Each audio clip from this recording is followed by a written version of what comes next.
"You don't deserve to be here," sneered Miss Peterson, her icy voice slicing through the silence as every eye in the elite classroom turned toward Jordan Mitchell, a young black student in worn jeans and muddy boots, clearly out of place among privileged classmates.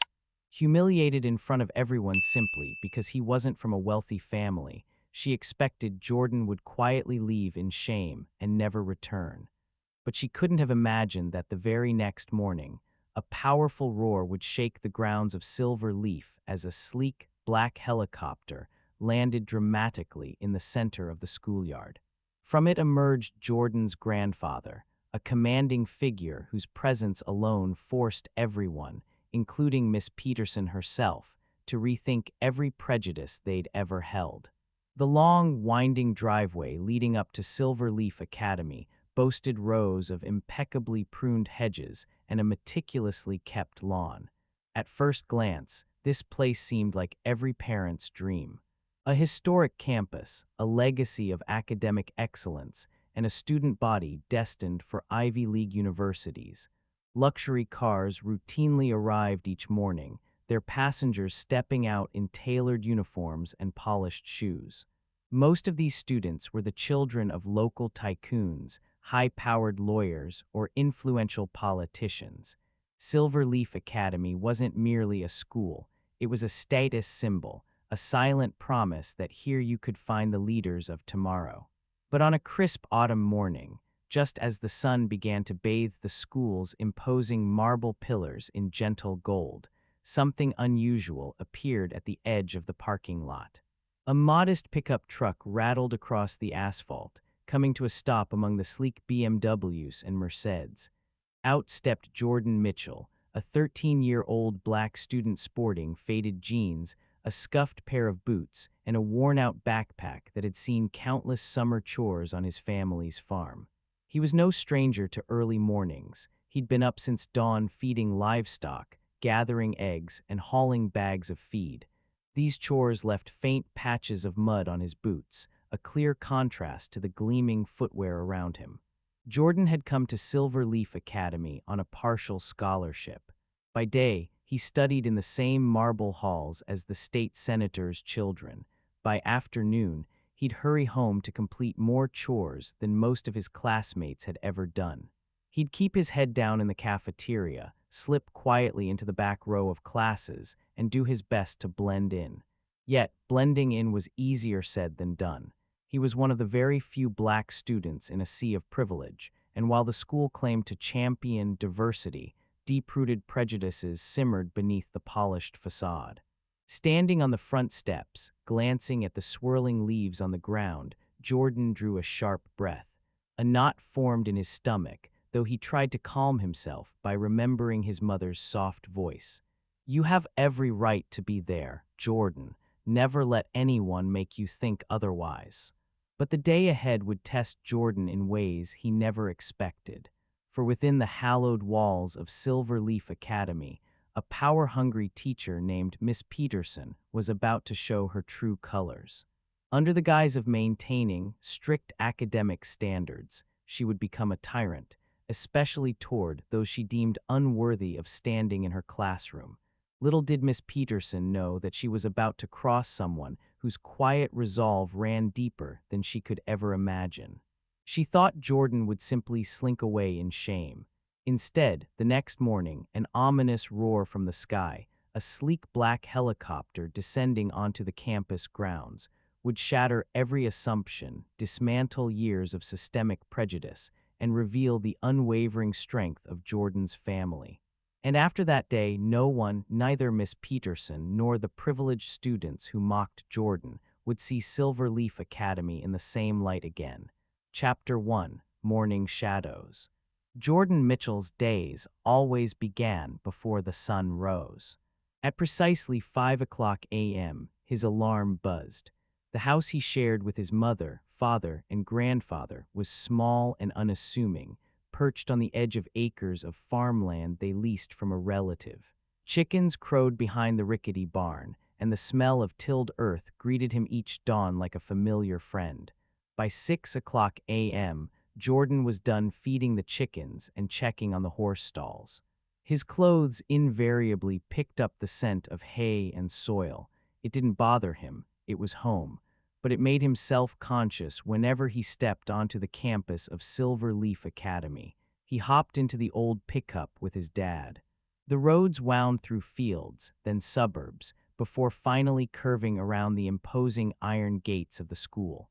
Every single day, Jordan couldn't help but notice the snickers or side glances as soon as he arrived.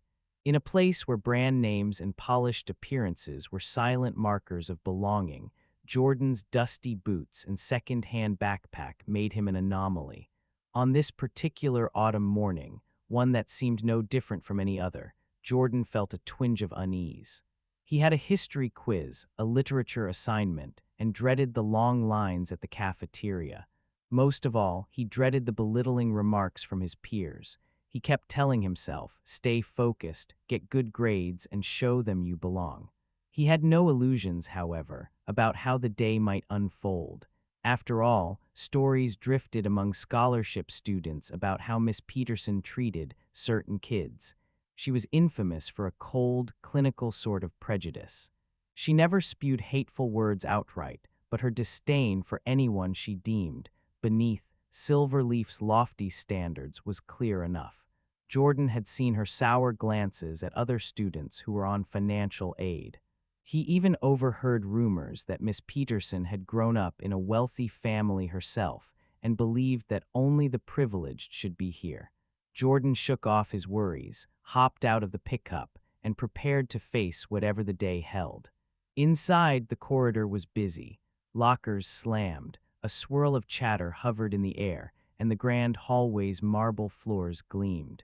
Compared to many public schools, Silver Leaf Academy felt more like a sprawling estate than an educational institution.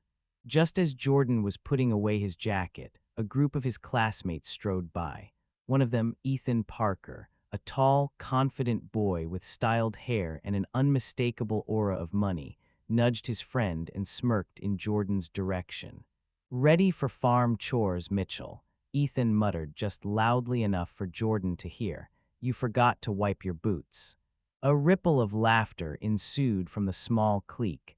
Jordan stiffened but forced a polite nod. Let them laugh, he told himself. Dad always says, we don't measure a man by the dirt on his shoes but by the honesty in his heart. That, however, did little to ease the sting. Jordan pressed on to first period. History with Miss Peterson. Chapter 2. Enter Miss Peterson. History class was held in one of the older wings of the campus. The walls bore framed portraits of past headmasters and notable alumni.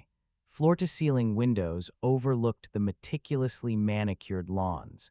This environment often felt intimidating, a silent reminder of the centuries of tradition Jordan was up against. Miss Peterson herself was a figure who embodied tradition and intimidation. She was in her late 40s, with hair pulled into a severe bun. Not a strand dared to stray out of place.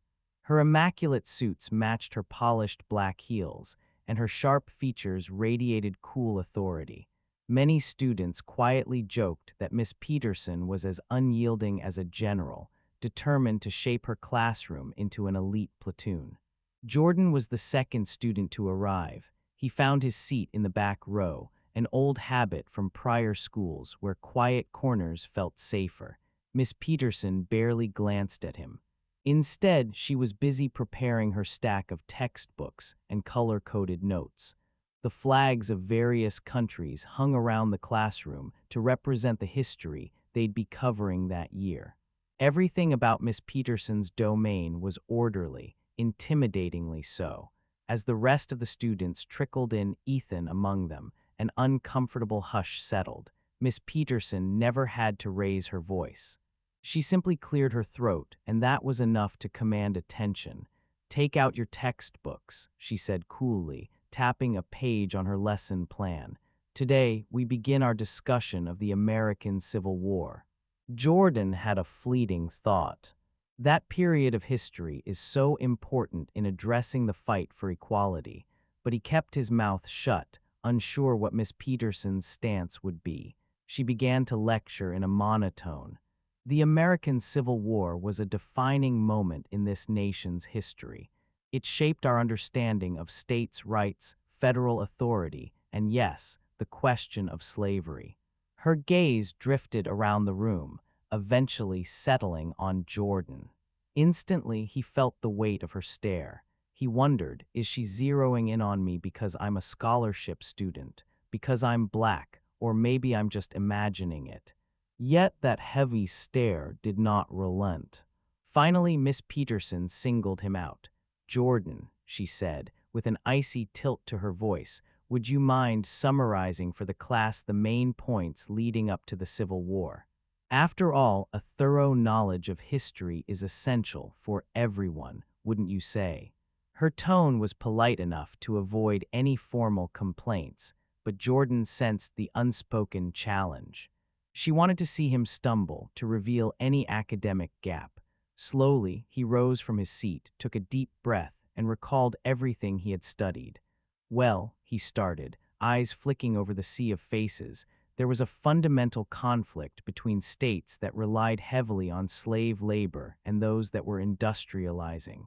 Over time, the moral, economic, and political tensions escalated, so secession became." Miss Peterson interrupted with a curt nod. "Satisfactory. You might want to read more academic sources to refine your understanding, though." Her lips curved in a thin smile. "I recommend scholarly articles or recognized historians, not just whatever you might find on the internet."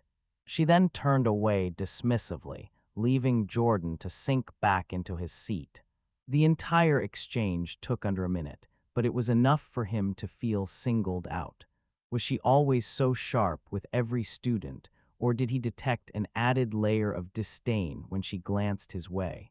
The class moved on to other topics, but Jordan's mind stayed fixed on Miss Peterson's pointed remarks. Perhaps this was her standard approach, pushing students to excel. But deep in his gut, Jordan suspected it was something more personal, something to do with the color of his skin and the less affluent circumstances of his life. When the bell rang, the class filed out. Miss Peterson offered only a curt "class dismissed." Jordan gathered his books and left, noticing the smug grin on Ethan's face. He braced himself for more to come. Chapter 3. Behind closed doors. In the teacher's lounge later that day, Miss Peterson sipped her coffee and reviewed her notes. A few colleagues drifted past, exchanging pleasantries. One, Mr. Carlyle, the English teacher, paused to chat. "You're still teaching American history to the 8th graders, right?" he asked, leaning against the lounge's counter. Miss Peterson nodded. "Yes, indeed. It's crucial they learn the foundation of this country." Mr. Carlyle scanned her expression. "I heard you've got a scholarship kid from a farming family. Jordan Mitchell, is it?" A slight flicker crossed Miss Peterson's features. "Yes, Mitchell. He's eager, I'll give him that." Mr. Carlyle smiled warmly. "He's a polite young man, from what I've seen in the hallways. I'm sure he'll do just fine under your guidance." Her lips curled into what might be considered a polite smile, but a sharpness underpinned her tone. "We'll see. Silver Leaf has its traditions, and sometimes students from other backgrounds struggle to keep up, academically speaking." Mr. Carlyle detected the subtle undertone. "Well, it's good we have programs to give opportunities," he ventured gently. Miss Peterson's eyes narrowed. "Yes, opportunities, indeed." With that, she turned back to her notes, effectively ending the conversation. Mr. Carlyle walked away, eyebrows knit together, sensing that Miss Peterson's viewpoint on these scholarship students was more complicated than she let on. Chapter 4. That goes in the hallway. Jordan's first few weeks at Silver Leaf had been lonely. He didn't share Ethan Parker's jokes or understand the references his wealthy peers made, like exotic vacations, brand new gaming consoles, or the lavish parties they'd attend over the weekend. He spent his Saturdays helping with harvests and rotating livestock, not partying at country clubs. One lunchtime, Jordan picked up his tray from the cafeteria window and scanned the room. There was the cool kids' table in the center. Ethan, his cronies, and others from prominent families. Near the windows sat the track team, trading banter about upcoming meets. And at the far side, a few other students who, like Jordan, seemed uncertain where they belonged. Some were new to the school. Others looked equally out of place in the sea of designer uniforms and curated hairstyles. Jordan opted for an empty table. As he ate, he overheard bits of conversation from a nearby group. "Did you see Miss Peterson practically grilling Jordan in class? It was harsh," said a girl with short braids and glasses. A boy wearing a plain hoodie replied, "I've heard stories about her.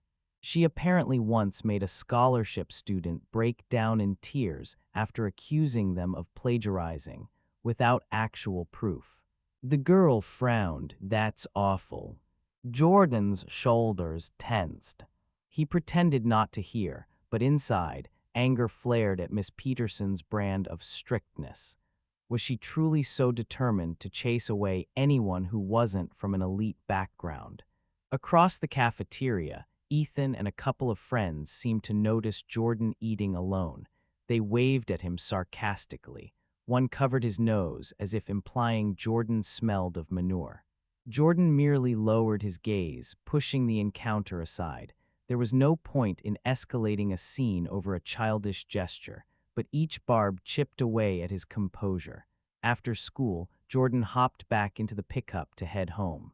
His father, a tall man with rough hands but a gentle smile, noticed Jordan's quiet mood. "Tough day, son."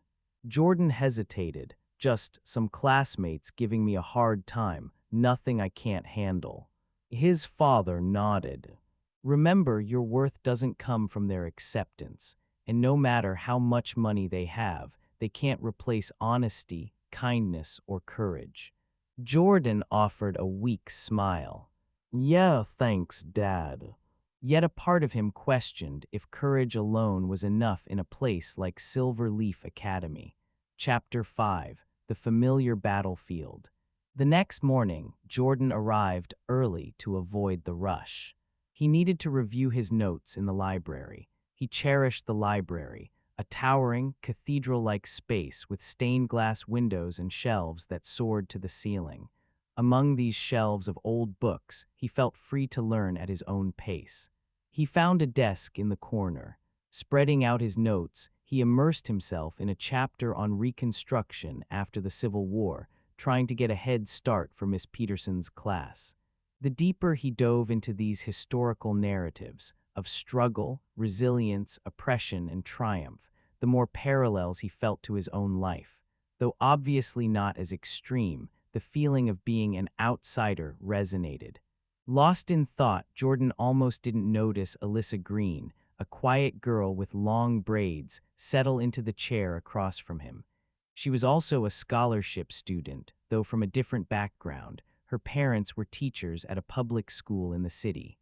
Alyssa, typically shy, cleared her throat. "Jordan, right?" she whispered, mindful of the library's hush. He looked up, slightly startled. "Oh, hey, Alyssa, right?" She nodded, offering a hesitant smile. "I saw how Miss Peterson picked on you last class. Are you okay?" Jordan shrugged, not wanting to appear weak. "It's nothing. I'm used to it." Alyssa fiddled with the corner of her notebook. "I know how it feels, being singled out. You're not alone, some of us. Well, we're thinking of talking to a guidance counselor about her. She's too harsh." Jordan's eyes flickered with uncertain hope. "I appreciate that, but do you really think it'll change anything? She's like a star teacher here. Everyone respects her." Alyssa sighed. "I don't know, but I'd rather try than just sit in silence. It might take a while, but eventually someone will listen." Before Jordan could respond, Miss Peterson herself appeared at the library's entrance, scanning the room.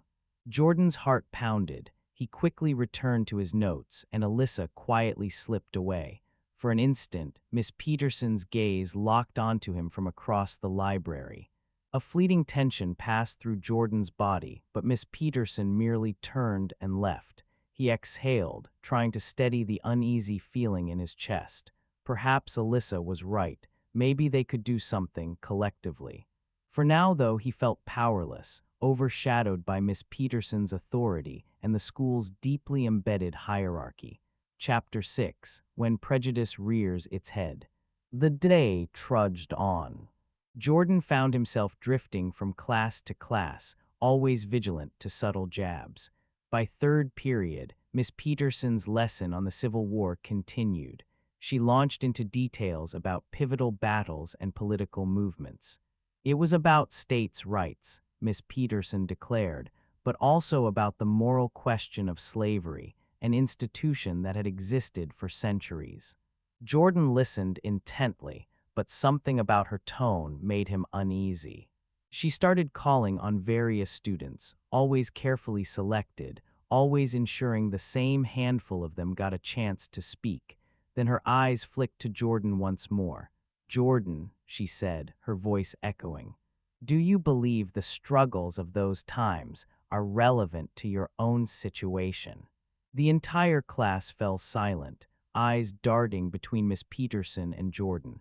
He sensed the implication behind her question, as if she was subtly linking slavery and Jordan's background in a way that felt insulting rather than historically inquisitive.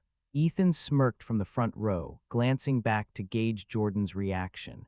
Jordan swallowed. "Well, Miss Peterson, it's relevant to everyone in America," he said softly, "because our society is shaped by the legacies of that era. I guess it's especially relevant to minority students, but it should matter to everyone." She nodded, a slight arch to her brow. "How perceptive. Let's hope you keep that perspective as we progress in this curriculum." The class resumed, but Jordan felt the tension coil in his stomach. It wasn't exactly an insult, yet Miss Peterson's delivery made it feel pointed. Why single him out like that? As the bell rang, Miss Peterson's final words to the class were, "Remember, not everyone in life gets the privileges some of you have. But if one is not prepared academically or socially, I question how far they'll go in a place like Silver Leaf Academy." She didn't look at Jordan directly. She didn't have to. The entire room understood her target. Chapter 7. Meeting in the corridors. Exiting the classroom, Jordan was still shaken. Alyssa caught up to him in the corridor. "She's pushing you," Alyssa said quietly. "I've never seen her be so openly condescending." Jordan ran a hand over his face. "I think she's testing me, trying to see if I'll break. Honestly, I'm not sure what I should do." "We need to talk to someone higher up," Alyssa insisted. "A guidance counselor, a principal, someone. She can't get away with this." Jordan shook his head. "I don't want to cause more trouble. My mom always says I should just do my best, keep my head down, and show them my worth through hard work. That complaining might just backfire." Alyssa studied him. "They've told that to people like us for ages. Keep your head down, be quiet, don't stir up trouble. But that's not how change happens. Think about it." Jordan hesitated. "I'll consider it." Just then Ethan and two others sauntered by. One bumped into Jordan's shoulder deliberately, almost making him drop his notebook. "Oops," Ethan said, feigning surprise. "Sorry, didn't see you there, Mitchell." Alyssa's eyes flashed with anger, but Jordan steadied himself, ignoring Ethan's mocking grin. "Stay calm," he told himself. "Don't give them fuel." They parted ways. Alyssa hurried off to her next class. Jordan exhaled, wishing the day were already over. Chapter 8: Growing Tensions. As the semester progressed, Miss Peterson's hostility intensified, and so did Ethan's snide commentary. Though she never used overtly hateful language, Miss Peterson's brand of prejudice manifested in relentless microaggressions. Ignoring Jordan's raised hand, attributing his correct answers to lucky guessing, or telling him he lacked the refinement to excel in advanced placements. Jordan started losing sleep. At night, he'd lie awake analyzing every comment, every glare, every subtle humiliation. Though he wanted to stand up for himself, fear of reprisal or being labeled aggressive haunted him. Scholarship students were often on thinner ice. They didn't have wealthy parents to bail them out of trouble. One weekend, Jordan's mother, Mary Mitchell, caught him brooding in the barn, surrounded by stacks of hay. "Honey, what's wrong?" she asked gently, noticing the slump of his shoulders. Jordan tried to mask his stress. "It's just school. It's tough. There's this teacher who seems to dislike me." Mary's concerned gaze sharpened. She set aside the rake she was carrying. "Dislike you? Why on earth would she do that?" Jordan hesitated, unsure how much he should share. "She thinks I don't belong, I guess. She's been criticizing me a lot, making me feel out of place. And well, some of the kids have been unkind." His mother's lips pressed into a thin line.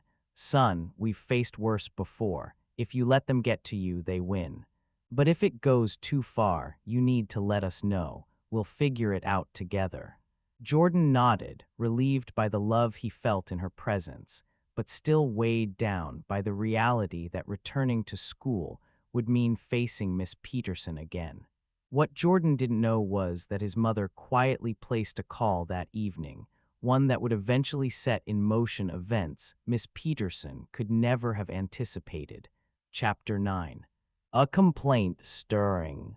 A few days later, Alyssa finally mustered the courage to approach the school guidance counselor, Mrs. Abrams. She detailed Miss Peterson's pattern of condescending remarks and undue scrutiny. Mrs. Abrams listened patiently, jotting notes. "Have you considered speaking directly with Miss Peterson?" she asked in that practiced, neutral counselor tone.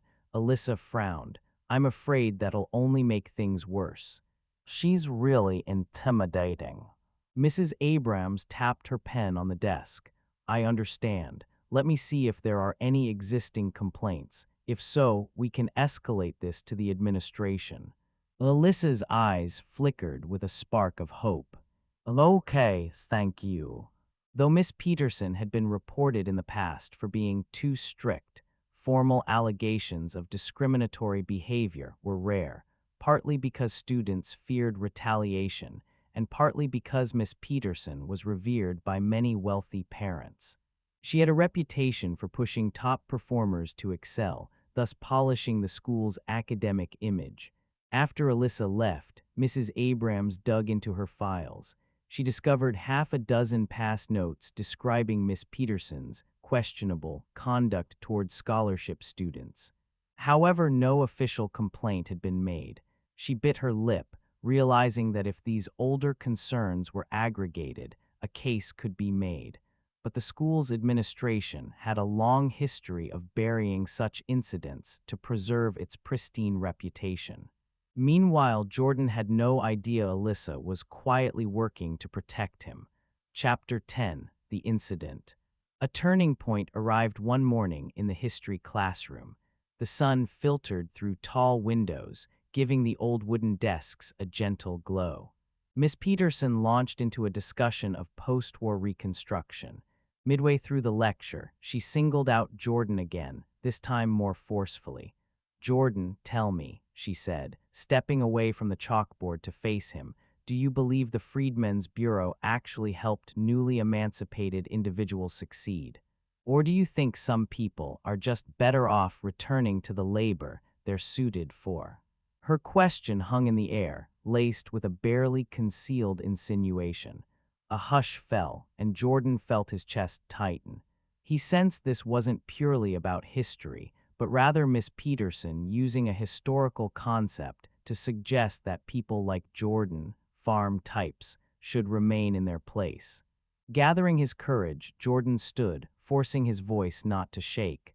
"I believe the Freedmen's Bureau was an important first step," he began. "It offered opportunities for education, housing, and justice.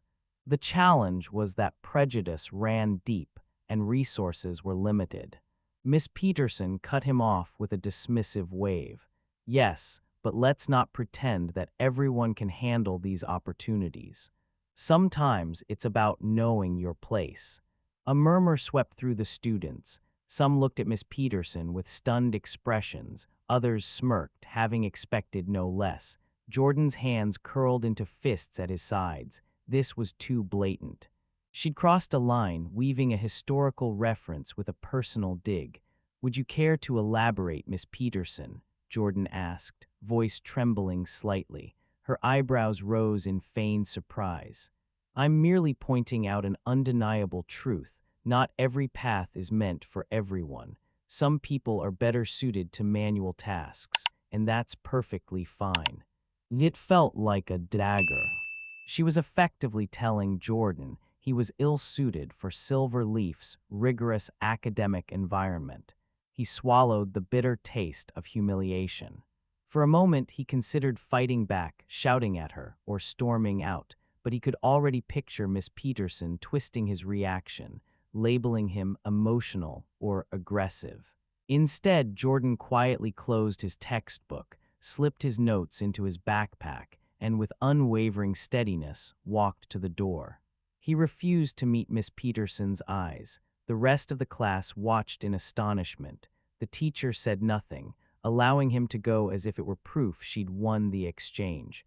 In the hallway, Jordan's heart pounded like a drumbeat. Each step he took away from that classroom felt like leaving a battlefield, battered but not beaten.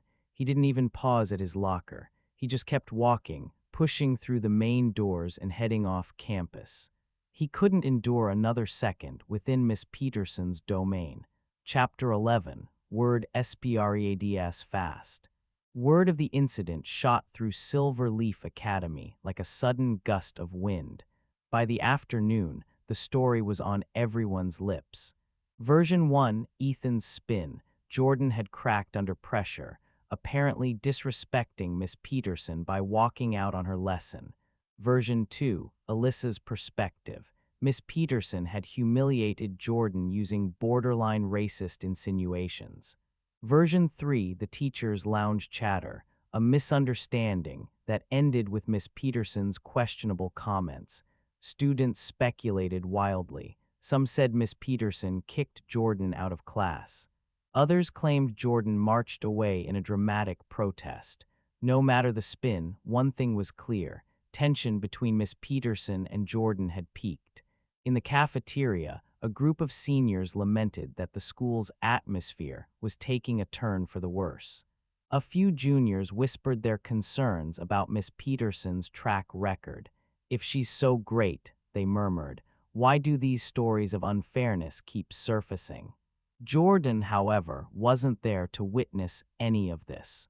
He had gone home, wanting nothing more than the solace of his grandfather's farmland. He spent the afternoon wandering the fields, lost in a swirl of emotions: anger, humiliation, sorrow. At times, tears threatened to fall, but he would angrily blink them away. He had to stay strong, for himself, for his family. As twilight drew near, Jordan's phone buzzed with messages from Alyssa, from some classmates he barely knew, and from a couple of teachers concerned for his well-being. Each message asked if he was okay, if he'd come back. He didn't answer them. He needed time to collect himself. Chapter 12, The Quiet Before the Storm. That evening, Jordan's mother, Mary, came home to find him in his room, staring into space. She sat down beside him. "Your teacher said something awful again, didn't she?" Mary asked softly. Jordan nodded, voice raw. He recounted the entire conversation in detail. Mary's face hardened. "This is unacceptable. She's gone too far." Jordan sighed. "I don't want to give them more ammunition. If I complain, they'll say I'm overreacting or I'm not cut out for this school." Mary reached for Jordan's hand, giving it a reassuring squeeze. "That's exactly what bigots count on, our silence." He looked at her, tears threatening to surface. "So what do we do?" She took a breath, her expression resolute. "First, you rest and regroup, then we contact the school. If they don't listen, I know someone who'll make them listen." Jordan squinted in confusion. "You mean Grandpa?" Mary didn't confirm, but the mention of Jordan's grandfather caused a subtle shift in her demeanor. Something akin to confidence blossomed behind her eyes. Jordan's grandfather, Robert Mitchell, wasn't just a farmer. He was known throughout the state for building a successful agricultural enterprise, advocating for fair wages and minority representation in local farming cooperatives. People respected him, maybe even feared him, but Jordan had never seen him meddle in school affairs before. Was this time different? Chapter 13, Helicopter on the Horizon. At Silverleaf Academy, the principal, Dr. Thompson, was finishing up a late meeting with the vice principal. Discussion revolved around the incident with Miss Peterson. "We can't have this turning into a scandal," Dr. Thompson said, worry creasing his brow. "The school's donors expect excellence, not negative headlines." The vice principal nodded. "I've heard Miss Peterson's side. She claims she was simply challenging Jordan academically, but students are saying otherwise." Dr. Thompson sighed. "Let's keep this low-key. Perhaps speak with Miss Peterson, have her tone things down. She's got an impeccable track record." They glanced at a clock, hoping the matter would die down quietly as other controversies often did. Little did they know, a much bigger wave was coming. Early the next morning, the sun was still hidden behind low-hanging clouds. Few students were on campus yet. The security guard near the entrance was sipping coffee when he heard an unmistakable thumping sound overhead, a helicopter. Sure enough, a sleek black helicopter appeared, descending onto the wide lawn that stretched alongside the parking lot. Gusts of wind whipped up leaves in swirling patterns, causing the guard's cap to fly off. Doors of parked vehicles slammed as curious onlookers stepped out to see this unprecedented arrival. Out of the helicopter stepped a tall, broad-shouldered black man in a tailored black suit that contrasted with the casual farmland aesthetic one might expect from a so-called farmer. His name was Robert Mitchell, Jordan's grandfather. Striding purposefully toward the main building, Robert wore a calm expression that somehow projected authority. Behind him, Mary Mitchell and Jordan emerged, both following in his wake. Students gawked. Some took out their phones to film, capturing the bizarre scene of a helicopter landing on campus. Others whispered, "Who is that?" "He looks important, some kind of business mogul."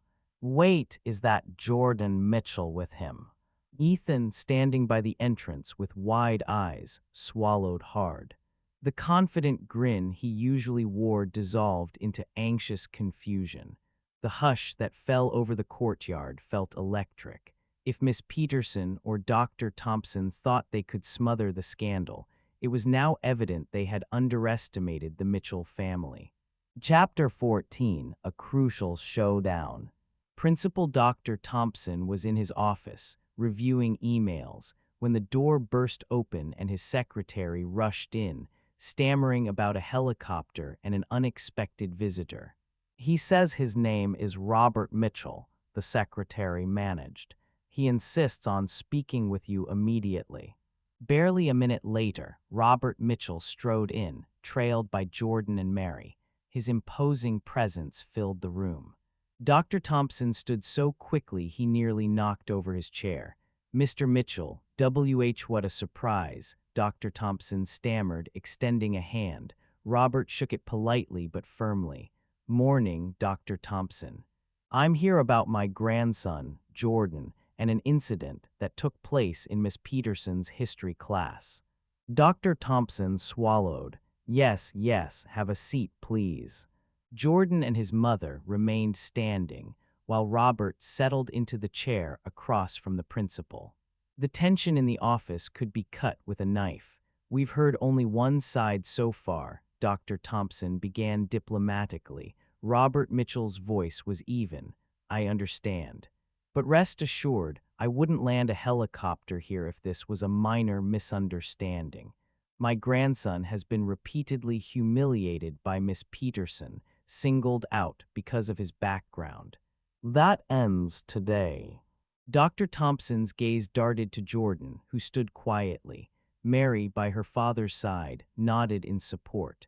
Mr. Mitchell, Dr. Thompson said, forcing calmness into his tone, we at Silverleaf Academy are proud of our diversity and academic standards. Miss Peterson is known for her rigor. Robert's eyes narrowed. Rigor, is that what you call insulting a child's intelligence, hinting he should stick to physical labor, and effectively referencing the idea that he's out of place here? Dr. Thompson's flush deepened. IWE have zero tolerance for overt discrimination, but perhaps Miss Peterson's words were misconstrued. Mary stepped forward, her voice trembling with barely contained anger. That's exactly what people say to dismiss these issues. My son walked out of class in tears because he was humiliated in front of his peers. That's not a misconstrual. That's an attack on his dignity. There was a pause before Dr. Thompson cleared his throat. Let me see if Miss Peterson is available. We can discuss this matter together. Robert nodded curtly. Yes, let's. The principal placed a quick call, and Miss Peterson arrived soon after, her face paler than usual, though she tried to maintain composure. Chapter 15, The Standoff. Miss Peterson's eyes flickered over Jordan, Mary, and finally settled on Robert Mitchell. She recognized him from newspapers, his philanthropic efforts in rural areas, his robust agribusiness network. She'd had no clue Jordan was connected to such a man. Miss Peterson, Dr. Thompson said, gesturing for her to sit, Mr. Mitchell would like to speak with you about what happened in your class. She remained standing, clutching a file of papers. Of course, I have nothing to hide. Robert took a measured breath. What exactly did you say to my grandson? Miss Peterson attempted a placid smile. We were discussing the Reconstruction era. Jordan interpreted some of my comments as personal attacks, but I assure you, I was merely exploring historical perspectives. Sometimes these topics can hit close to home, especially for students who haven't encountered such material before. She paused, glancing at Jordan, who felt the hair on his neck stand on end. Her words were carefully chosen to paint him as overly sensitive or academically unprepared. I see, Robert replied coolly. So you believe telling a child he's better suited to farm work, implying certain tasks are beneath the more privileged students, is just a historical perspective. Miss Peterson's mask slipped for an instant, but she recovered. That's not precisely what I said. If Jordan misunderstood, I do apologize for any confusion. Jordan clenched his fists. He wanted to shout that there was no confusion. He'd heard her clearly. But he let his grandfather handle it. Robert turned to Dr. Thompson. It's come to my attention that Miss Peterson has a pattern of treating scholarship students, especially students of color, differently. This was the final straw. Dr. Thompson lifted his hands in a placating gesture. Let's keep calm. I understand the severity. Miss Peterson will have to conduct a formal review to ensure fairness. She stiffened, lips thinning. I welcome any review. My record speaks for itself. Robert Mitchell's gaze drilled into her. Indeed, your record does, but so does your conduct. Let me be clear, Dr. Thompson. My company and I are major contributors to various educational institutions across the state, including philanthropic donations that have gone to advanced technology for schools much like Silverleaf. I'm not here to pull funding as a threat, but I am here to say that bigotry, in any form, is unacceptable. Miss Peterson's complexion turned ashen. She'd been shielded by the wealthy elites who admired her strictness.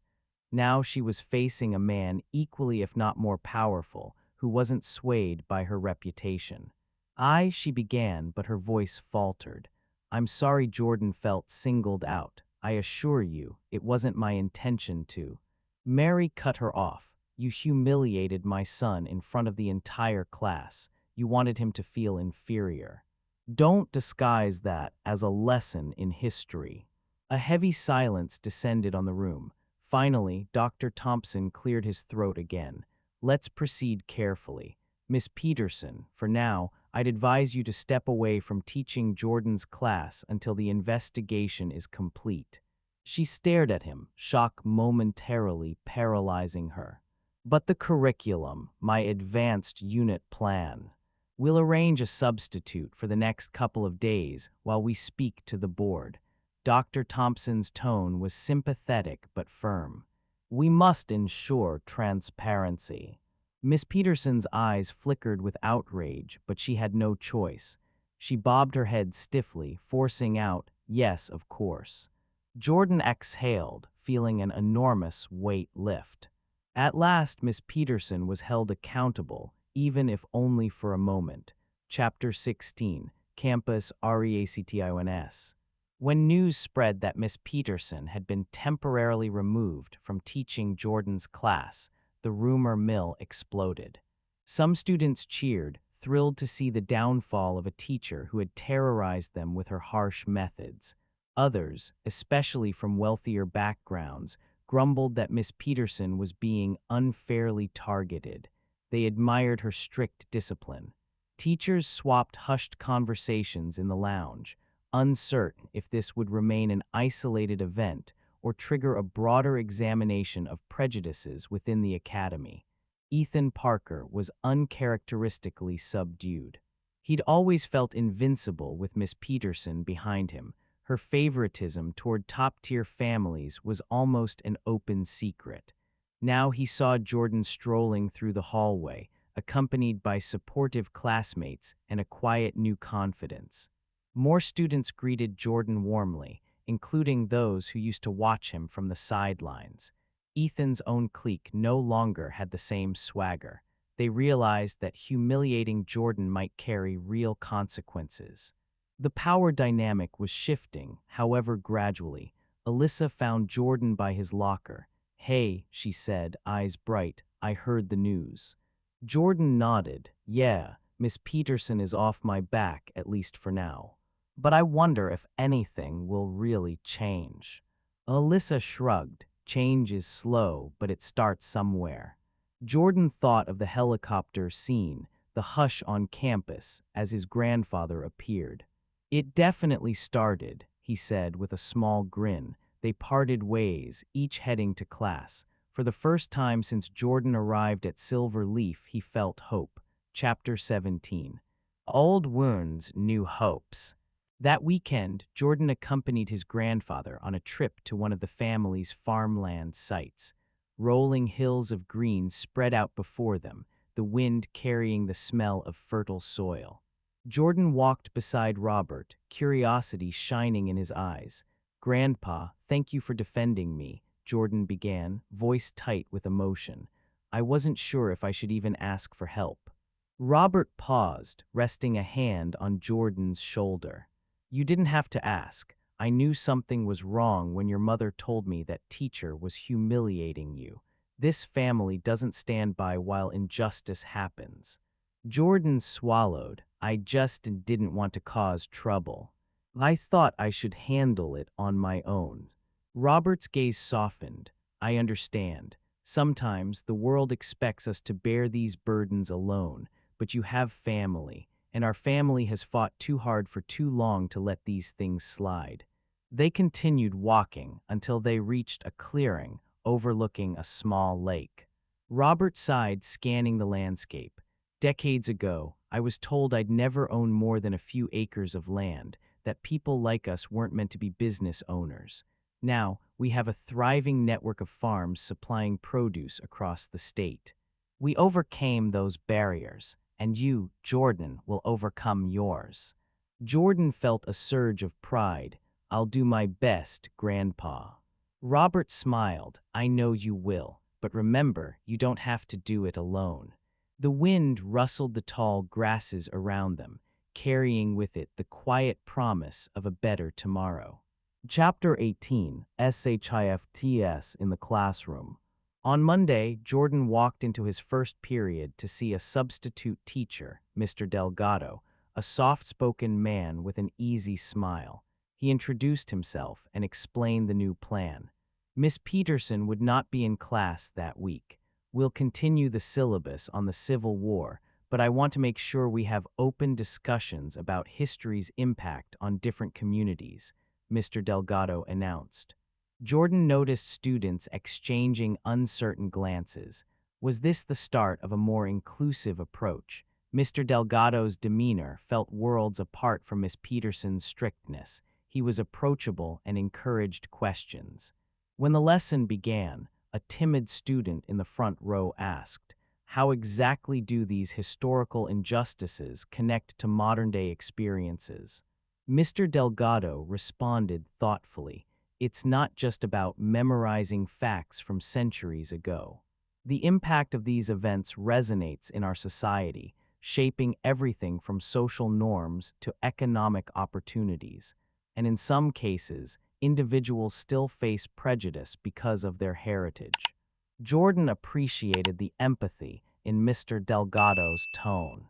For once, discussing history didn't feel like an underhanded insult about knowing your place. Other students seemed to open up, hesitantly sharing their thoughts. Even those who used to snicker at Jordan looked more thoughtful. As class ended, Mr. Delgado pulled Jordan aside. "I heard you're quite passionate about these topics," he said kindly. "Don't be afraid to share your perspective. It matters." Jordan nodded, relieved. "Thanks, Mr. Delgado. I'll try." Alyssa beamed from her seat, giving Jordan a discreet thumbs up. Progress felt tangible, even if Miss Peterson's fate was still up in the air. Chapter 19. Reckoning with Realities. Behind the scenes, Silver Leaf Academy's administration scrambled. Dr. Thompson scheduled a meeting with the school board to discuss Miss Peterson's conduct and whether it warranted disciplinary action. Rumors leaked. Some board members were Miss Peterson's longtime admirers, while others had grown wary of complaints about her rigidity and possible biases. In the teacher's lounge, Miss Peterson found herself uncharacteristically isolated. A few loyal colleagues expressed sympathy, but most kept their distance. She sipped coffee alone, scanning the room with narrowed eyes. It stung her pride that she, a teacher known for academic excellence, was now under suspicion because of one boy's misunderstanding. Her thoughts flicked to Jordan Mitchell's expression, resolute, refusing to accept her subtle insults. She scolded herself for underestimating him, and yet she was convinced she had done nothing wrong, that the school's reaction was excessive. Why is everyone so sensitive these days? She fumed inwardly. Still, a nugget of doubt gnawed at her. It whispered, "What if I crossed a line?" But Miss Peterson silenced that doubt quickly, chalking it up to modern oversensitivity. Chapter 20. The School Board Hearing. The board convened on a Wednesday afternoon in a paneled conference room with tall windows framing the campus grounds.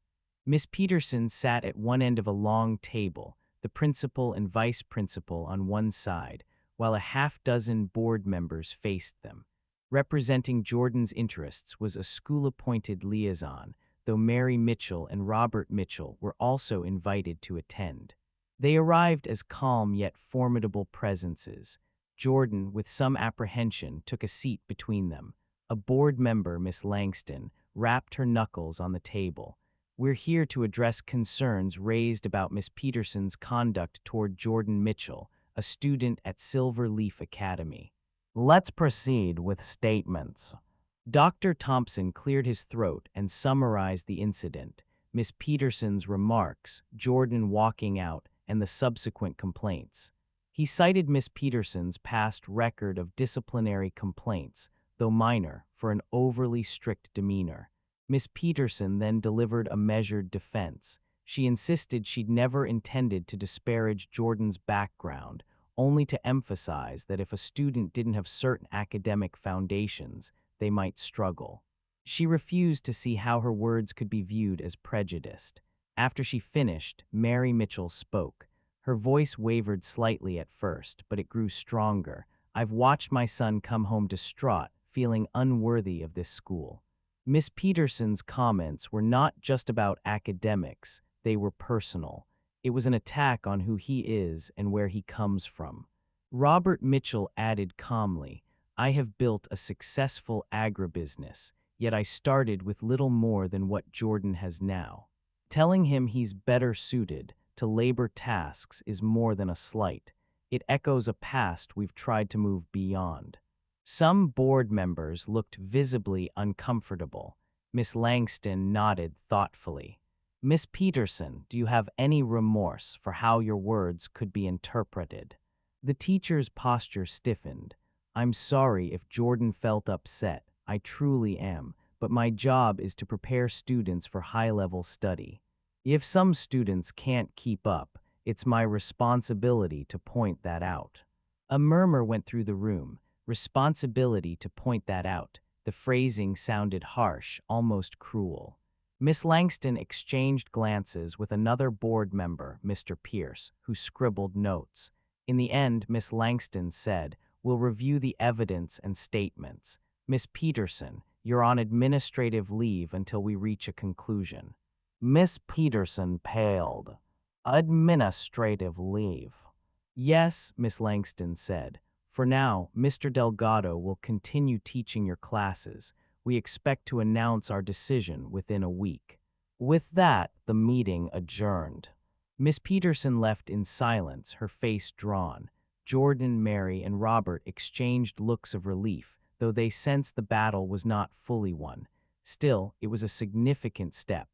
Miss Peterson, revered for years, would finally face real scrutiny for her behavior. Chapter 21, Ripples of Change.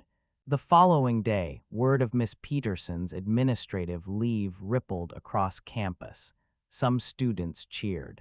Others felt uncertain what would happen if Miss Peterson was permanently dismissed. She was, after all, one of the school's longest-serving teachers. Alyssa approached Jordan at his locker. Any updates? She asked. Jordan shook his head.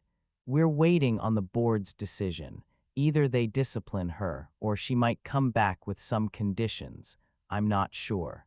Alyssa gave him a concerned smile. That must be stressful. He shrugged, trying to appear calm. It is, but after everything we've been through, it's nice to have at least been heard. They walked together to the cafeteria, passing by Ethan Parker, who avoided eye contact. Jordan noticed the subtle shift in the hallway atmosphere. Students who used to scorn him now offered small nods or awkward half-smiles. Even a few wealthier kids looked at him with a sort of respect, as if acknowledging the quiet strength it took to stand up against Miss Peterson. It wasn't that Jordan was suddenly popular, but he was no longer invisible or an easy target. When they reached the cafeteria, a handful of other scholarship students waved them over to a table. Jordan sat down, feeling a sense of belonging he'd never felt before. A new conversation started, one about the importance of speaking up. Some suggested forming a support group for students who felt marginalized. We could call it the Student Advocacy Committee, someone proposed, a place to share experiences and offer help. Jordan liked the idea. Silverleaf Academy might be forced to reckon with the fact that discrimination, subtle or overt, needed addressing.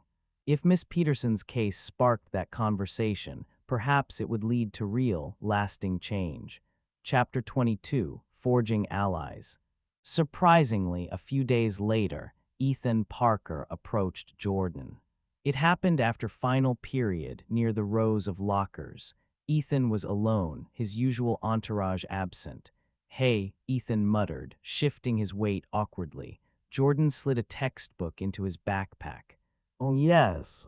A flicker of unease crossed Ethan's face. I wanted to say, I might have been out of line before, and well, I respect how you handled things. Most people just took Peterson's stuff and never fought back. Jordan studied Ethan's face, searching for sarcasm, but finding only a halting sincerity. He recalled all the times Ethan had teased him, knocked his shoulder, or made snide remarks. Part of him wanted to lash out, but another part recognized that maybe, just maybe, Ethan was genuinely reconsidering his actions. "Thanks," Jordan said simply. "I appreciate that." Ethan nodded, managing a faint smile. "Cool, so see you around." He hurried off, leaving Jordan standing there in mild disbelief. A month ago, he could never have imagined Ethan Parker apologizing. Perhaps the biggest shift in power was not the board meeting, but the way Jordan had proven he was no longer an easy target. Chapter 23. A Grand Invitation. By the end of the week, an unexpected letter arrived at the Mitchell home. It bore the school's insignia, but the wording inside startled Jordan and Mary. "Dear Mr. Jordan Mitchell, we are pleased to extend an invitation to you to attend the statewide academic conference in the city, representing Silver Leaf Academy's top history students." Jordan's eyes widened. He'd never even heard of this conference, though it was apparently an annual event for schools across the region to showcase their brightest minds in certain subjects. Miss Peterson had never mentioned it, nor had she indicated that Jordan might be in the running. "Do you think this is some attempt at a public relations stunt?" Mary asked, uncertain. Jordan shrugged, scanning the letter. "Maybe. But it could also be a genuine acknowledgement. Mr. Delgado might have recommended me after seeing how well I've handled the coursework." Ultimately, Jordan decided to accept. He wasn't going to refuse an opportunity just because it might be partly driven by the school's desire to repair its image. He was determined to prove, beyond a shadow of a doubt, that he was worthy of standing among the brightest students in the state. Chapter 24. Preparation and Reflection. Jordan threw himself into studying, assisted by Mr. Delgado, who provided reading materials on Reconstruction, civil rights movements, and various historical interpretations. Alyssa helped him practice his presentation skills. Even Ethan, in a surprising twist, pointed out helpful research articles. At home, Jordan balanced his new academic challenge with chores. He still woke early to feed the chickens, clean stalls, and water the crops. Nights were spent poring over books. His father observed with pride as Jordan seamlessly switched between farm responsibilities and advanced historical research. One evening, Jordan's grandfather pulled him aside. "Boy, you're working so hard you barely stop to breathe." Jordan grinned. "I'm okay, Grandpa. I just want to do well at the conference." Robert Mitchell nodded. "I understand that desire. Just remember, no matter the outcome, your worth isn't tied to a single event or what Miss Peterson or others believe. We hold our own destinies, yes." Jordan exhaled, relief softening his features. "Yes, Grandpa, I know." Chapter 25. Decision Day. Word came down from the school board. Miss Peterson was to receive a formal reprimand, complete implicit bias training, and remain on paid administrative leave until the semester's end. At that point, her contract would be subject to further review. It wasn't a full dismissal, but it was a significant blow to her untarnished record. Some teachers felt the decision was harsh. Others thought it didn't go far enough. Many students privately rejoiced, particularly those who had endured her sharp tongue. Whatever the consensus, Miss Peterson would no longer be the unchallenged authority figure she once was. The board's actions signaled that Silver Leaf Academy was finally admitting it had a problem. Jordan learned of the decision from Dr. Thompson himself, who approached him after lunch one day. "Jordan, I wanted you to know the outcome," Dr. Thompson said carefully. "We hope to create a more inclusive environment. If there's anything you need, my door is open." Jordan nodded, still somewhat wary. "Thank you, Dr. Thompson." Though it felt like a victory, Jordan recognized that changing a school culture went beyond disciplining one teacher. Still, it was a step.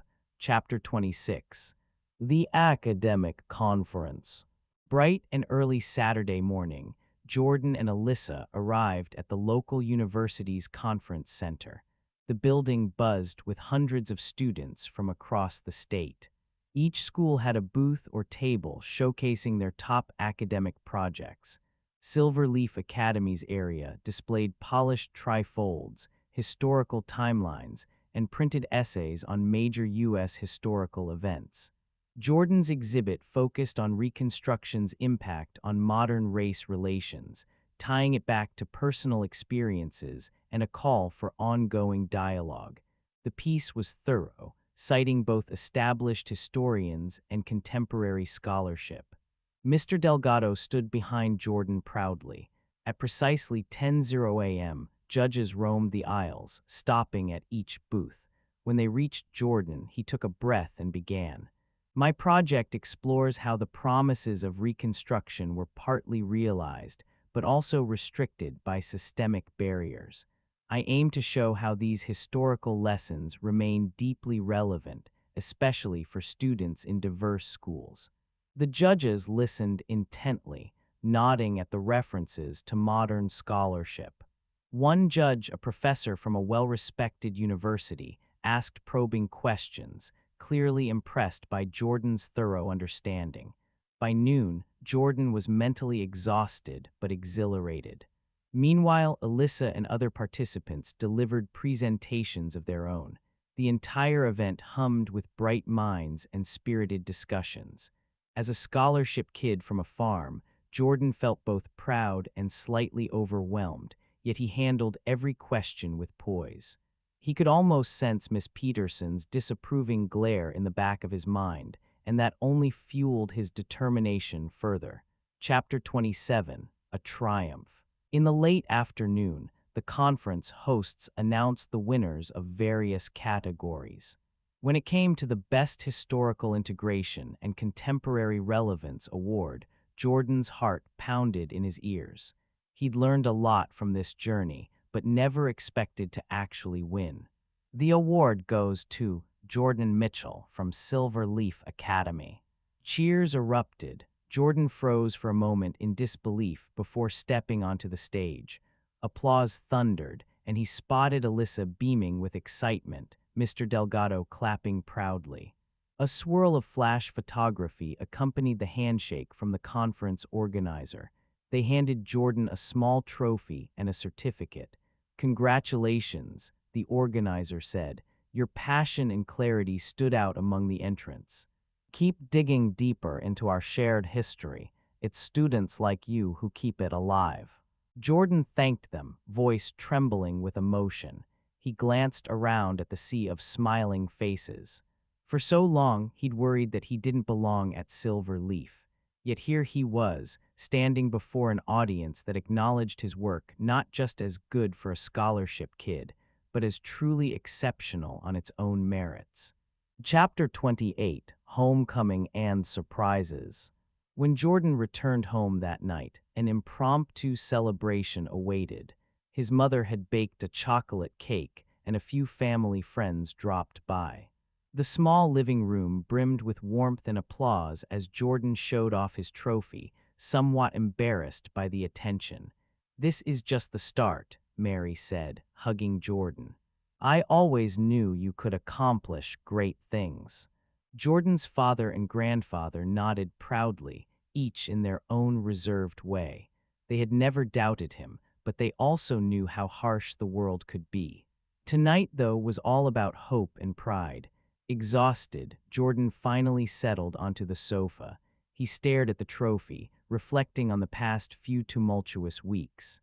The humiliation from Miss Peterson felt distant, overshadowed by the sense of triumph he felt now. He realized that while her words had hurt, they also pushed him to prove to himself and to the world that he was more than what she believed him to be. A phone call interrupted the moment. Jordan answered to hear Mr. Delgado's voice. "Jordan, I just got an email from the university professor who judged you. He's inviting you to attend a summer program, full scholarship. They're impressed with your potential." Jordan's jaw dropped. Summer program for advanced historical research. Mr. Delgado laughed. Exactly. It's a big opportunity.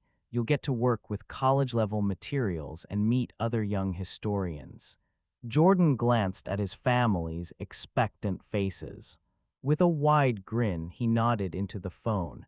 Tell them yes, absolutely yes. Chapter 29, A New Status at Silver Leaf. That Monday, Jordan walked through the school gates holding his trophy. The reaction from students and staff was palpable. Some offered high fives or words of congratulations. Others eyed the trophy with envy but didn't dare voice it. Ethan Parker approached Jordan in the hallway. No smirk this time, just a nod. Congrats, man, he said, with what sounded like genuine admiration. Jordan nodded back, appreciating this small gesture. Alyssa squealed when she saw him. Look at you, Mr. Star Historian. Jordan chuckled. Thanks for all your help with my practice presentations. Teachers, too, seemed kinder, perhaps realizing that Jordan wasn't simply a charity case but a young scholar. The administration placed his trophy in the main display cabinet, right beside the awards of other star students. It was an unmistakable statement. Jordan belonged among Silver Leaf's best. Miss Peterson, however, was nowhere in sight, still on leave until the semester's end. Rumors abounded that she might retire early or request a transfer to another institution. Whatever her plans, Jordan no longer lost sleep over her. He'd reclaimed his dignity, proven his ability, and garnered respect from the very institution that once dismissed him. Chapter 30. Renewed Purpose. Time slid gently into the final weeks of the semester. While Miss Peterson's future remained uncertain, the climate at Silver Leaf Academy began to shift. The Student Advocacy Committee, proposed by Alyssa and other students, gained traction. They scheduled monthly forums in the cafeteria for open dialogue about prejudice, academic stress, and ways to improve inclusivity. Teachers like Mr. Delgado attended, showing solidarity. Dr. Thompson introduced new training for staff, emphasizing empathy and cultural sensitivity. He wasn't a perfect administrator, but he recognized the school's need to evolve. The board quietly supported these initiatives, wanting to avoid future scandals. Quietly or not, the effect was undeniable. Scholarship students felt emboldened, and many found the courage to voice concerns instead of bottling them up. Jordan found himself as an unlikely leader in this changing environment. Students approached him for advice on dealing with teacher bias, on navigating the scholarship program, or on farm life of all things. Some simply needed a supportive ear, and Jordan did his best to listen. He realized that taking a stand had ripple effects he never anticipated, but far from feeling burdensome, it energized him. After so many lonely lunches and anxious nights, he discovered that being there for others gave him a sense of purpose. He wasn't just enduring Silver Leaf anymore, he was shaping it. Chapter 31. Whispers of Reconciliation. On the second to last day of the semester, Miss Peterson made a sudden appearance on campus. She was seen walking into Dr. Thompson's office. Whispers circulated like wildfire. Did she plan to apologize, or was she preparing to leave permanently? Jordan was in the library, returning books, when he overheard two teachers discussing Miss Peterson. One said, "I heard she's lodging a formal complaint about her suspension." The other replied, "She's determined not to let one incident tarnish her entire career." Jordan felt a surge of mixed emotions. Would Miss Peterson try to exact revenge or undermine what he'd accomplished? Shortly thereafter, Miss Peterson emerged from Dr. Thompson's office and, to Jordan's shock, strode right toward him. He froze, his heart pounding. For a moment, her expression was unreadable, stern as always, but without the trademark superiority. "Jordan," she said, her voice tightly controlled, "I'd like a word." He braced himself. "Oh, yes, Miss Peterson." She glanced around, ensuring no one else was within earshot. Then, quietly, she spoke. I've been advised to offer an apology. Whether I believe it's necessary or not isn't the issue. The board insists I should recognize the impact of my words. Jordan couldn't help but detect an edge in her tone, as if she still believed she was in the right. He waited for her to continue. I understand that you felt I was unfair, she said in a carefully measured tone. I had my reasons for pushing you, thinking it might drive you to excel, but I see now that it was misconstrued. He fought back the urge to roll his eyes at her word choice. Instead, he asked, "So, are you really sorry?" Her eyes flickered, perhaps with guilt, perhaps with annoyance. "I'm sorry if it seemed personal. Truly, you've shown you can handle academic rigor. Congratulations on that conference award."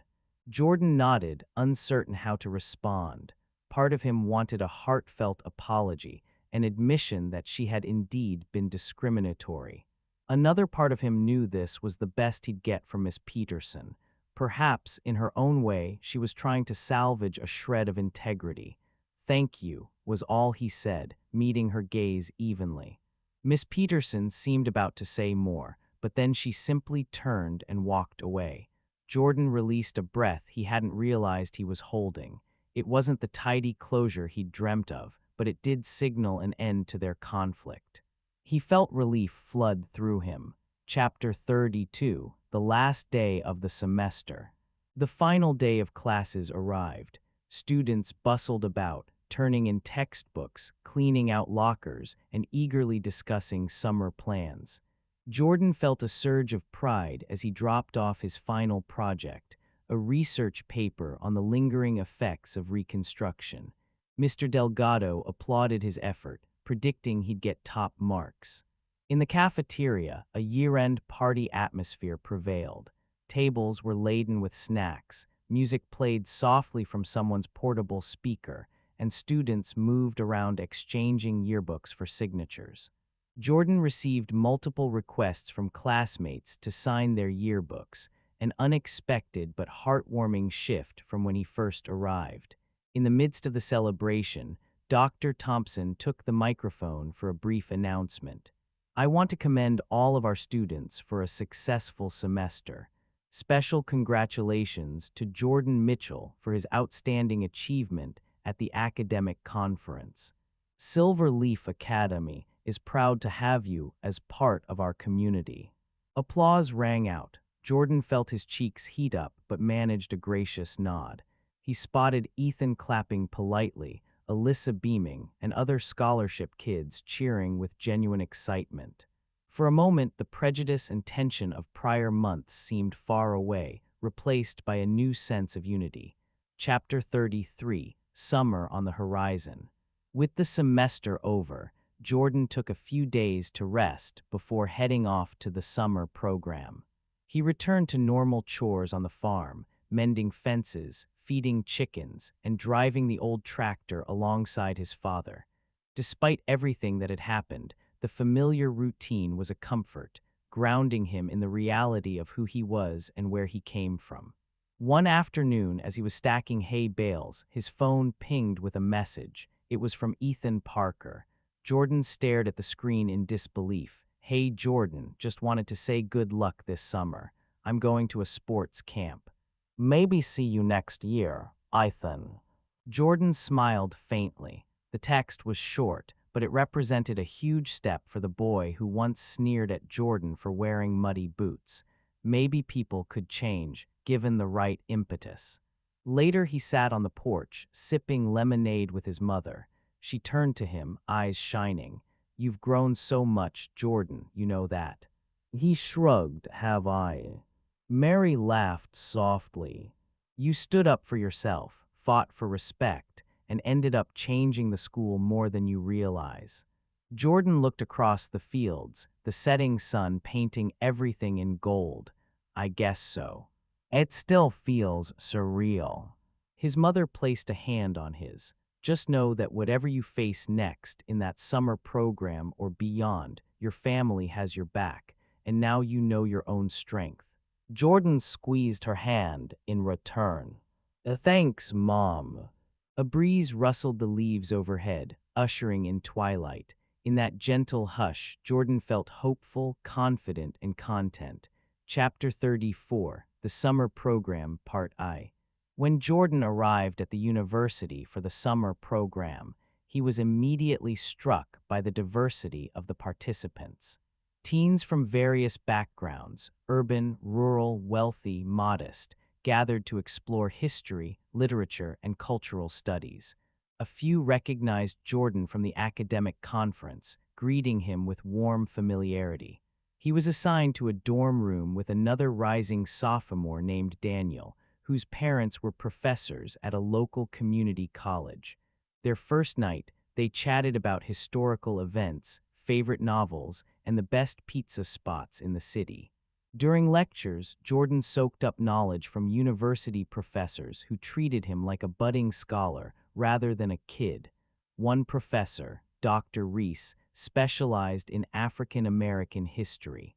She listened with genuine enthusiasm when Jordan described the challenges he faced at Silver Leaf. She even invited him to audit a college-level seminar on civil rights legislation. "I see a lot of promise in you," Dr. Reese told him. "If you keep nurturing this passion, there's no limit to what you can achieve academically." Jordan felt a swelling sense of possibility. For the first time, he was among peers and mentors who valued him purely for his intellect and curiosity, not his family background.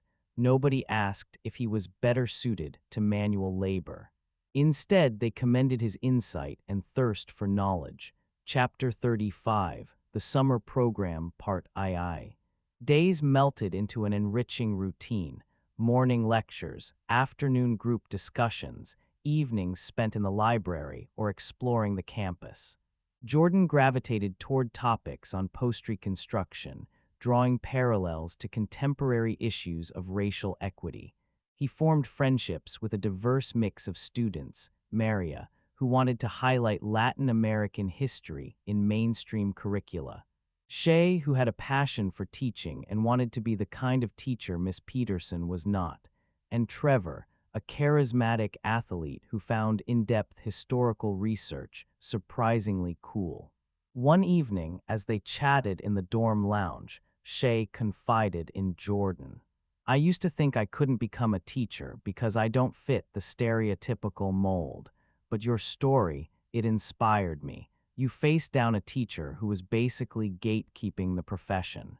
That gives me hope that I can make a real difference." Jordan felt humbled. "I'm just one person, but if my experiences help others see what's possible, that's worth it." They all agreed that real change in education begins when students, teachers, and communities stand up against complacency.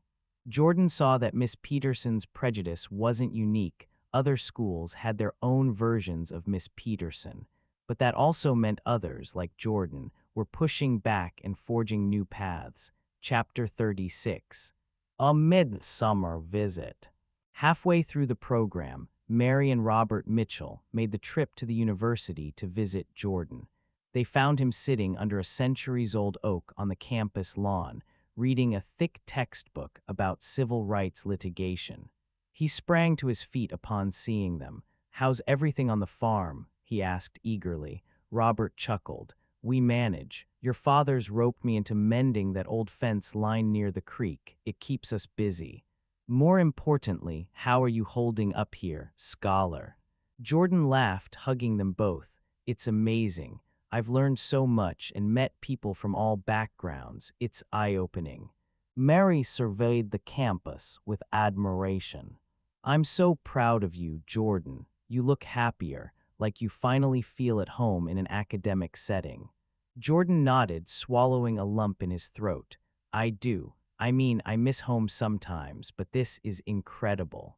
They wandered around the campus, Jordan pointing out the dorm, the library, and the auditorium where he'd be giving a final presentation. Robert asked him about each professor, each course. Jordan answered with excitement, realizing just how far he'd come from being the timid farm kid in Miss Peterson's class. Before leaving, Robert placed a gentle hand on Jordan's shoulder. I can't wait to see your final presentation. Keep shining, boy. Jordan smiled, hearts brimming with gratitude. Chapter 37. The final presentation. The culmination of the summer program was a week-long showcase of each student's research. Jordan's project delved deeper into how local policies post-Civil War shaped long-term racial dynamics in agricultural communities, something he'd witnessed firsthand through his family's experiences. He stood in the auditorium, a crisp shirt and slacks replacing his usual farm attire, and presented slides filled with data, photographs, and personal anecdotes. The audience was rapt. Other students, professors, local community members, and even a few journalists covering the event. While national legislation matters, Jordan explained, pointer in hand, it's the local enforcement, or lack thereof, that influenced how families like mine navigated business opportunities for generations. This is why understanding local history matters, especially in rural communities, to properly address lingering inequalities. His voice didn't waver. He recalled all the times Miss Peterson made him question his place. Now he was in front of a crowd, confident and eloquent, showing them the importance of the past in shaping the present. When he wrapped up, a standing ovation echoed in the auditorium. Jordan glimpsed his mother and grandfather in the audience, both beaming with pride. Dr. Reese, the history professor who mentored him, nodded approvingly. Chapter 38. An offer H.E. couldn't refuse. After the applause died down, a tall man in a sharp business suit approached Jordan with a friendly smile. He introduced himself as Dr. Samuel Green, a board member from a notable philanthropic foundation that funded educational initiatives. Jordan, that was an outstanding presentation, Dr. Green praised. We're always looking for bright, passionate students to invest in, particularly those who focus on community impact. Have you thought about continuing your research or perhaps pursuing opportunities beyond high school? Jordan blinked, caught off guard. I'm only a freshman going on sophomore. I still have a ways to go. Dr. Green handed him a business card. Perhaps, but we start early. Keep in touch. We might have scholarships or internships you'd find interesting. Don't sell yourself short. With that, Dr. Green moved on to the next presentation, leaving Jordan staring after him in awe. Mary and Robert approached, having overheard the conversation. Did that man say scholarships and internships? Mary asked, eyes wide. Jordan nodded slowly, mind racing. Looks that way. Robert let out a hearty laugh. Didn't I say there's no limit to what you can achieve? Chapter 39. Return to Silver Leaf. Eventually, the summer program ended, and Jordan returned to the farm for a brief respite before the new semester. He spent his days helping harvest produce, fix tractors, and prepare the fields for the next planting season. But he also daydreamed about the possibilities ahead. When the new school year began, Jordan walked into Silver Leaf Academy with a newfound sense of belonging. No longer would he scuttle to the back of class, trying to blend into the shadows. Instead, he carried himself with quiet assurance, greeting classmates with a firm nod. Some offered quick compliments on his success at the summer program. He noticed Miss Peterson in the hallway on the first day. She wasn't assigned to teach him anymore. He'd been placed in Mr. Delgado's advanced class for history. Their eyes met briefly, and she looked away. Jordan felt a fleeting pang of something akin to pity. How does she feel now that she's no longer invincible? But he pushed the thought aside, focusing on his own academic goals. Alyssa squealed with excitement when she saw him at orientation. I read all about your summer program in that local news article. You're practically a celebrity. Jordan grinned sheepishly. It was a great experience, but there's a lot more to learn and do. She nudged him playfully. You better join us again in the Student Advocacy Committee. We have big plans, like setting up a mentoring system for new scholarship students. Count me in, Jordan replied without hesitation. Chapter 40. The New Normal. Over the next few weeks, Jordan adjusted to his advanced classes. In Mr. Delgado's history lessons, he thrived. Discussion sections were vibrant, covering global events beyond just the Civil War or American Reconstruction. Mr. Delgado encouraged Jordan to research topics that fascinated him, like African civilizations before colonization, or how farmland policies impacted minority owners in the 20th century. Between classes, Jordan found time to help the newly formed Student Advocacy Committee. They held workshops on financial literacy, study skills, and ways to handle microaggressions. Jordan spoke at one workshop, sharing how he found self-worth in his family's farmland and overcame Miss Peterson's prejudice. Students from different grades attended, some quietly admitting they'd also faced discrimination but lacked the courage to come forward. Alyssa orchestrated a diversity in history event after school, inviting local speakers to talk about cultural heritage. Jordan gave a short speech, emphasizing that the stories they read in textbooks were just the tip of the iceberg. The audience applauded, and a local newspaper covered the event. Silverleaf Academy was slowly but surely developing a reputation for progressive student initiatives, something unimaginable a year ago. Chapter 41. Closure and Continuation. One chilly autumn afternoon, Jordan found himself in a quiet corridor, rummaging through his locker for a missing notebook. To his surprise, Miss Peterson walked by, then paused as though deliberating whether to speak. "Jordan," she began softly. He turned, heartbeat quickening. "Yes." She hesitated, struggling to maintain the composure that once came so easily. "I'm relieved to see you thriving. You truly have potential." Jordan blinked, uncertain if this was her attempt at an olive branch. "Thank you." A small, sad smile crossed her lips. "We teachers are meant to bring out the best in our students. If I failed to do that, it's on me. I wanted to say I respect your achievements." His throat tightened. He sensed this was as close to an earnest apology as Miss Peterson could muster. "I appreciate that," he said simply, deciding not to dwell on the past. He had healed enough to accept these words at face value.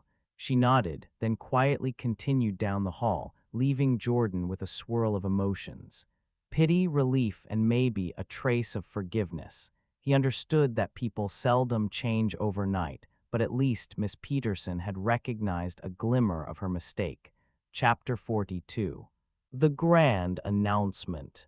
Winter set in, and Silverleaf Academy buzzed with talk of upcoming midterms. Jordan's routine was busy but rewarding. Late in November, an unexpected announcement came over the intercom. "Attention students and faculty, we have a special assembly this Friday.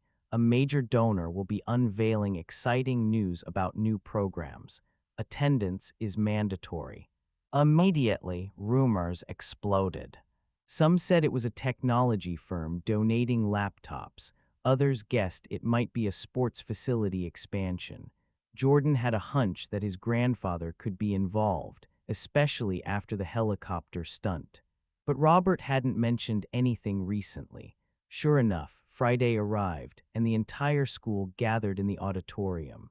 Dr. Thompson took the stage, smiling broadly as he introduced a man whose generosity and vision have left a lasting mark on educational communities statewide, Mr. Robert Mitchell. Jordan's eyes widened in shock. He glanced at Alyssa, who looked just as surprised. Robert Mitchell walked on stage, dressed in a crisp suit, wearing that calm but powerful presence. Thunderous applause, spiced with curiosity, greeted him. "Thank you for the kind introduction, Dr. Thompson," Robert said, nodding to the audience. "Some of you may remember my previous dramatic arrival here." Laughter broke out, bridging the tension. I wanted to return under less turbulent circumstances and share something positive for the future. He explained that he was establishing a rural innovation scholarship fund designed to support students from farming or low-income rural backgrounds to attend schools like Silver Leaf Academy. The fund would cover tuition, supplies, and even tutoring, ensuring no worthy student would be deterred by financial barriers or prejudice. The crowd murmured excitedly. Students clapped, especially those on scholarships who knew the struggle all too well. Jordan watched, heart pounding with pride, as his grandfather addressed the entire school with a vision of inclusivity. Robert ended his speech with a challenge. Silver Leaf Academy has an opportunity to lead by showing that true excellence transcends wealth and background. We must nurture every seed that has the potential to grow. I stand ready to help. Are you? The auditorium erupted in applause. Jordan blinked back tears, overwhelmed by gratitude for his grandfather's generosity and the chance to watch the school's narrative transform from elitism to something more inclusive. Chapter 43, A Horizon of Possibilities. Following his grandfather's announcement, Jordan was bombarded with congratulatory remarks. Some wealthy students exclaimed how cool it was that Jordan's family had launched a major scholarship. A few cynics muttered about how it might overshadow longtime donors, but the overall sentiment was positive. In the hallways, scholarship students, both current and aspiring, looked at Jordan with renewed admiration. He began receiving emails from younger students seeking advice. How do I cope with feeling out of place? Where can I find academic support? Jordan did his best to reply to each, relaying tips he'd gathered along his journey. Dr. Thompson privately thanked Jordan. I'm proud to see this partnership flourish, the principal confessed. I know it started from a difficult situation, but we're evolving. Jordan simply nodded. Thank you for listening when it mattered. Meanwhile, Miss Peterson kept a low profile, continuing to teach other sections, but steering clear of Jordan's advanced classes. It was as though she accepted that the dynamic had irrevocably changed. No longer could she reign unchallenged. While she kept her job, her influence diminished, overshadowed by a new spirit of inclusion. Chapter 44. A Quiet Victory. As winter break approached, Jordan's final grades arrived, straight A's across the board, including a glowing review from Mr. Delgado. Alyssa also excelled, earning top marks in science and English. Their friend group from the Student Advocacy Committee had collectively boosted their academic performance, supporting each other with study groups and moral support. The last day before break, the Academy hosted a small holiday party.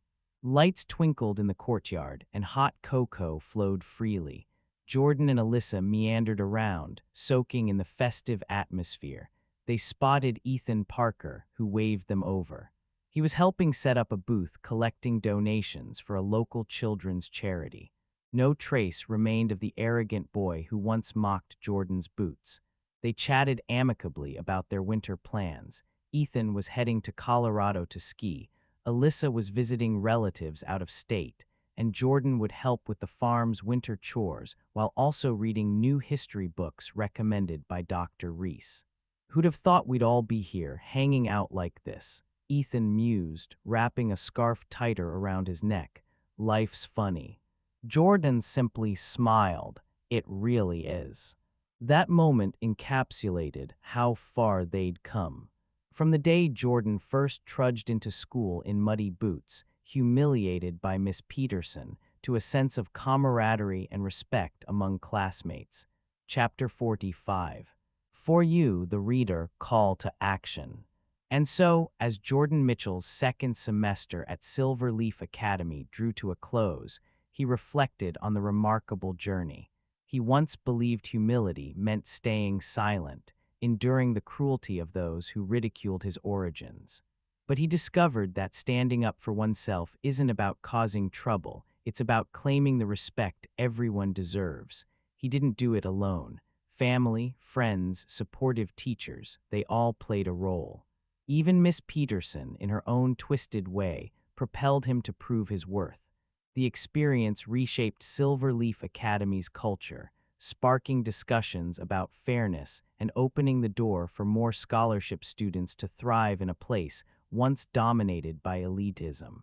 But what about you? Have you ever felt out of place because of where you come from or who others assume you are?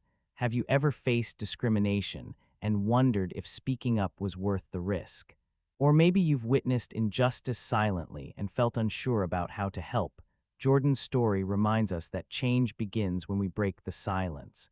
Whether you're a student facing a tough teacher, an employee dealing with workplace bias, or simply a bystander who sees someone being treated unfairly, your voice can be powerful. You don't need a helicopter or a powerful relative to make a difference, though it sure helps sometimes. All you need is the courage to say no more.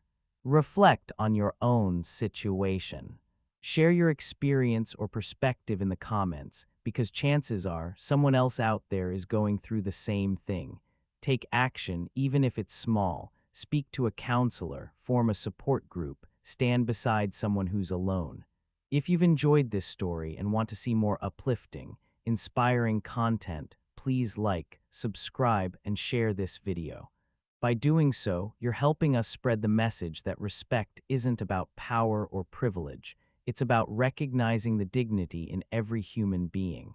Thank you for watching, and remember, you matter. Your voice matters. Until next time, keep standing up for yourself and those around you. You never know whose life you might change, including your own.